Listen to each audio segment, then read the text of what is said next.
आपका इस रहस्य से भरी वीडियो में स्वागत है। आज की इस वीडियो में हम जानेंगे एरिया 51 के बारे में, जो हमेशा से ही सुर्खियों में रहा है। वैसे तो इसका real name Nevada test and training range है। वर्ल्ड वॉर 2 के समय यूएसए ने ऐसे बहुत से एरिया बनाए थे जहां वो न्यूक्लियर टेस्टिंग करते थे। उसमें से एरिया 51 भी एक था, जो यूएसए के नेवाडा रीजन में है। एरिया 51 2 जुलाई 1947 को ही सुर्खियों में आ गया था, जब ये एरिया में एक अनआइडेंटिफाइड यूएफओ दुर्घटनाग्रस्त हुआ। बोला जाता है कि एक उड़न तस्तरी आसमान से यहाँ गिरी थी। उसके बाद ये बात हवा की तरह फैलने लगी, जिसकी वजह से यूएसए गवर्नमेंट ने एरिया 51 को रिस्ट्रिक्टेड जोन घोषित कर दिया, और यहाँ तक कि इसके ऊपर से किसी भी फ्लाइंग ऑब्जेक्ट के उड़ने पर रोक लगा दी। इसकी वजह से दुनिया भर के साइंटिस्ट लोगों में एरिया 51 को जानने की दिलचस्पी बढ़ गई है, बट वो इसके बारे में इंफॉर्मेशन कलेक्ट नहीं कर पाए हैं। बात तो यहाँ से बढ़ी 1997 को एक रेडियो चैनल, जिसका एक show coast to coast AM था। वो शो के रियल टाइम में एक अननोन व्यक्ति का कॉल आया। वो ये क्लेम करता था कि वो एरिया 51 में फॉर्मर एम्प्लॉय का काम करता था। ये सुनिए उस रेडियो चैनल की radio clip. Hello, Art. Yes. Hi. I don't have a whole lot of time. Well, look, let's begin by finding out whether you're using this line properly or not. Area 51. Yeah, that's right. Were you an employee or are you now? A former employee. Former employee. I was let go on a medical discharge about a week ago, and I've kind of been running across the country. Oh man, I don't know where to start. They're gonna they'll triangulate on this position really soon. So you can't spend a lot of time on the phone. So give us something quick. Okay. Okay. What we're thinking of as aliens, Art, they're extra dimensional beings that an earlier precursor of the space program made contact with. They are not what they claim to be. They have infiltrated a lot of aspects of the military establishment, particularly the Area 51. The disasters that are coming, the military, I'm sorry, the government knows about them, and there's a lot of safe areas in this world that they could begin moving the population to now, Art. But they're not doing anything. They are not. They want the major population centers wiped out so that the few that are left will be more easily controllable. Discharge.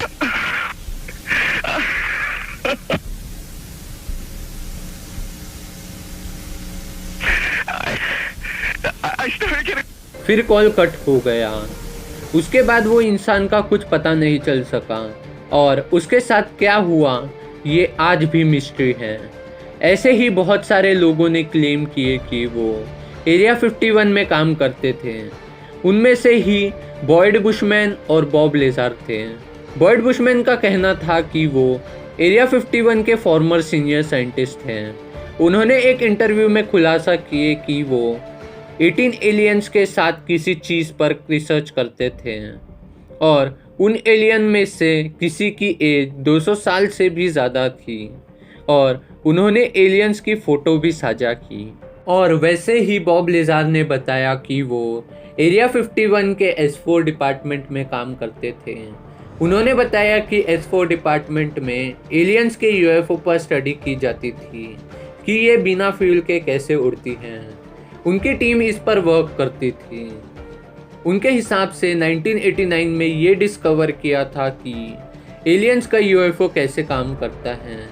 उन्होंने इस पर detail study किए थे कई महीनों तक। उन्होंने बताया कि उनके यूएफओ में एक ऐसे मेटल का यूज़ किया जाता था जिसका एटॉमिक वेट है 115, तब ये मेटल हमारे लिए अननोन था।